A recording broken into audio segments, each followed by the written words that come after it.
കഴിഞ്ഞ ദിവസം വലിയൊരു പ്രഖ്യാപനം യു ഡി എഫ് നടത്തി. ഈ KSRTC ബസ്സുകൾ സൗജന്യ യാത്ര എന്നുള്ളതാണ്. അത്ര ലാഭത്തിൽ KSRTC ആയോ? ഇല്ല, ലാഭത്തിലൊന്നും ആയിട്ടില്ല. KSRTC ദൈനംദിനമുള്ള വരുമാന നഷ്ടം കുറയ്ക്കുകയും പിന്നെ KSRTC ദൈനംദിനം ചെലവിനേക്കാൾ കൂടുതൽ വരവ് നേടാനും തുടങ്ങിയിട്ടുണ്ട്.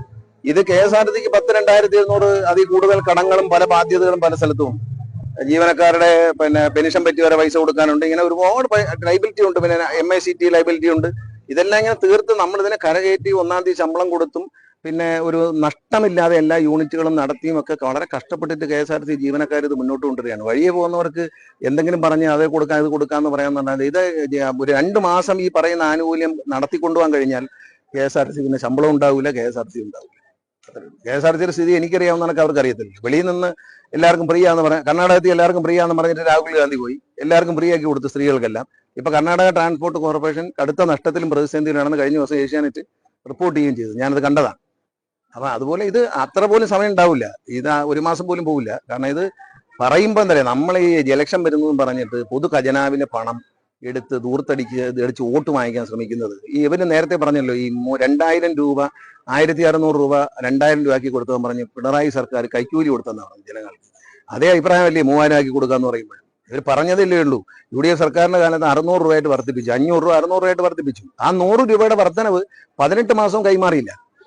18 മാസം കൈമാറാതെ അവർ അധികാരത്തിൽ നിന്ന് പോയതിനു ശേഷം ബാക്കി കൊടുത്തതും പിന്നെ വർദ്ധിപ്പിച്ച് 1,600 ആക്കിയതും അത് 2,000 ആക്കിയതും 1ഉം 2ഉം പിണറായി സർക്കാരാണ്. അപ്പൊ അത് പറഞ്ഞപ്പോ കൈക്കൂലിയാണെന്ന് പറയുക, ഇത് പറയുമ്പോൾ നല്ലതാണെന്ന് പറയുക. അത് രണ്ടും ശരിയല്ല. KSRTCക്ക് ഇത് താങ്ങാൻ പറ്റത്തില്ല. കാരണം നിലവിലുള്ള ആനുകൂല്യങ്ങൾ എനിക്ക് തോന്നുന്ന ഈ മീഡിയ പേഴ്സണ് കൊടുക്കുന്ന പാസുകൾക്ക് മാത്രമാണ് KSRTC റീഇംബേഴ്സ്മെന്റ് PRDയിൽ നിന്ന് കിട്ടിക്കൊണ്ടിരുന്നത്. ഇപ്പോൾ ഉണ്ടോന്നറിയില്ല, നേരത്തെ കിട്ടിക്കൊണ്ടത്. ബാക്കി എല്ലാ സൗജന്യങ്ങളും കുട്ടികളുടെ സൗജന്യം അടക്കം ഒന്നും കൊടുത്തിട്ടില്ല. പക്ഷെ ഇപ്പോൾ കഴിഞ്ഞ 5 വർഷമായി 2ാം പിണറായി സർക്കാർ വന്നതിന് ശേഷം അതിന്റെ 10,000 കോടി രൂപ KSRTC കൊടുത്തിട്ടുണ്ട്. അതൊരു മാസം 50 കോടി രൂപ ശമ്പളം കൊടുക്കാനും ഏതാണ്ട് 74 കോടി രൂപ പെൻഷൻ കൊടുക്കാനുമായിട്ട് കൊടുത്തുകൊണ്ടിരിക്കുകയാണ് ഈ സർക്കാർ. അങ്ങനെ കൊണ്ടുപോയിട്ടാണ് ഇത് നമ്മളിങ്ങനെ കൊണ്ടുപോകുന്നത്. അത് സർക്കാർ കൊടുക്കുന്ന ആനുകൂല്യം ഇതിൽ കൂടുതൽ എങ്ങനെ കൊടുക്കാൻ പറ്റുന്നത്?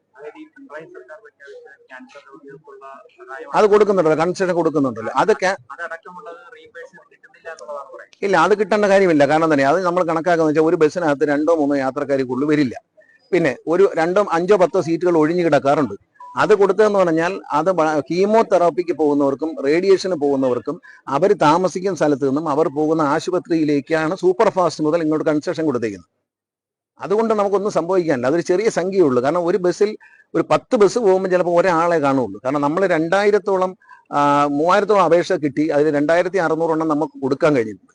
അതിങ്ങനെ അവർക്ക് വീട്ടിലെത്തിച്ചു കൊടുക്കുകയാണ്. അത് ആ രോഗം മാറുമ്പോൾ രോഗം ഭേദപ്പെടട്ടെ എന്നാണ്. ഞങ്ങളതിനകത്ത് ക്യാൻസർ കാർഡൊന്നും എഴുതിയിട്ടില്ല, ഹാപ്പി ലോങ് ലൈഫ് എന്നാണ് കാർഡിന്റെ പേര്. ആ അസുഖം മാറിയെന്ന് ഡോക്ടർ സർട്ടിഫൈ ചെയ്യുമ്പോൾ ഇത് തീർന്നു, അടുത്ത ആളിനാവും. ഇത് അവരെ അസുഖം മാറട്ടെ എന്നുള്ള ആശംസയോടുകൂടിയാണ്. അതായത് ജീവിതകാലം മുഴുവൻ ഇവർ അസുഖമായിട്ട് നടക്കും, ഇവർ മരിക്കുന്നവർ അങ്ങനെയല്ല. അവർ മരിക്കാതിരിക്കട്ടെ. ഞാൻ പല സ്ഥലത്തും ചെല്ലുമ്പോൾ പറയാറുണ്ട്, സാറേ ക്യാൻസർ, നാളെ കീമോ ഉണ്ട്, അല്ലെങ്കിൽ നാളെ റേഡിയേഷൻ ഉണ്ട്, വണ്ടിക്കൂലിക്ക് കാശില്ല എന്ന് പലരും പറയാറുണ്ട്. ആ ഒരു അവസ്ഥ മാറട്ടെ എന്ന് വിചാരിച്ചാണ് ഞങ്ങൾ കൊടുത്തത്. അത് വാരിക്കൂലി കൊടുത്ത സൗജന്യം അല്ലത്. അത് ഏറ്റവും ഡിസേർവിംഗ് ആയിട്ടുള്ള ആൾക്കാർക്ക്. ഞാൻ ഇവിടെ നല്ല കാറുള്ള ഒരു സ്ത്രീ ഇവര് പറയുന്ന ഈ ആനുകൂല്യം പ്രഖ്യാപിച്ചാൽ എന്താണ് അടയാളം? നല്ല കാർ, സ്വന്തമായി കാറുള്ള ഒരു സ്ത്രീ നാളെ ബസ്സിൽ കയറി എറണാകുളത്തേക്ക് പോകുന്നു, ഫ്രീ ആണോ? അതെന്ത് പാവപ്പെട്ടവരോടുള്ള സമീപനമാണത്? അതിന്റെ ആവശ്യം എന്താണ്? നിങ്ങൾ തന്നെ പറയും, ജനങ്ങൾ പറയട്ടെ.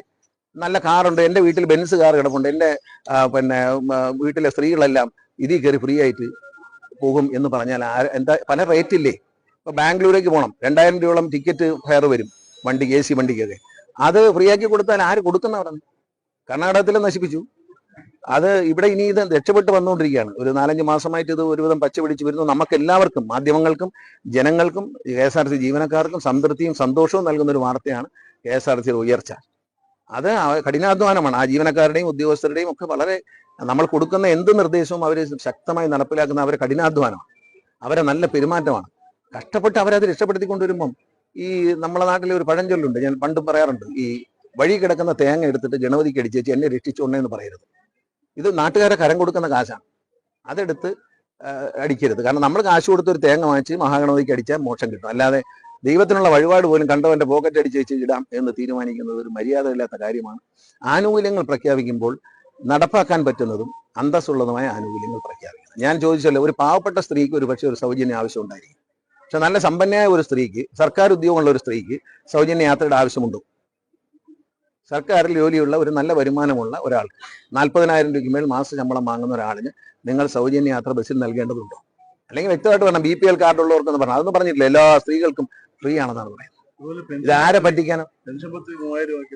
അല്ല, അത് ഞാൻ പറഞ്ഞല്ലോ, 1,600 രൂപയിൽ നിന്ന് 2,000 ആക്കിയപ്പം ഇതേ പ്രതിപക്ഷ നേതാവ് പറഞ്ഞ എന്താണ്, ഇത് കൈക്കൂലിയാണ് ജനങ്ങൾക്ക്, വോട്ട് കിട്ടാനുള്ള കൈക്കൂലിയല്ല. LDF പ്രകടന പത്രികയിൽ പറഞ്ഞ കാര്യമായിരുന്നു അത്. ഇപ്പൊ എന്താ സംഭവിക്കുന്നത്? 3,000 കൊടുക്കാം. അപ്പൊ അത് അതിലും വലിയ കൈക്കൂലിയാണല്ലോ അങ്ങനെയാണെങ്കിൽ. പറയുമ്പോൾ ഇത് നാളെ നമ്മളെ നേരെയും വരുമെന്ന് മനസ്സിലാക്കാൻ നന്നായിരിക്കുന്നല്ല. ഇതൊക്കെ കൊടുക്കാനല്ല. ഞാൻ പറഞ്ഞല്ലോ, 600 രൂപ 500 രൂപയിൽ നിന്ന് 600 രൂപയാക്കി കൊടുത്ത സർക്കാർ 18 മാസവും 5 പൈസ പോലും വർദ്ധിപ്പിച്ചു കൊടുക്കാതെ, ഈ 500 കൊടുത്തില്ല 600 കൊടുക്കാതെ അത് മുഴുവൻ കുടിശ്ശികയിട്ട് ഇറങ്ങിപ്പോയ ഒരു സർക്കാർ അവരിനി വന്നതിന് ശേഷം 3,000 കൊടുക്കും എന്ന് പറഞ്ഞാൽ വിശ്വസിക്കാൻ കേരളത്തിലെ ജനങ്ങൾ അത്രയ്ക്കും അരിയാഹാരം കഴിക്കാത്തവരാണോ?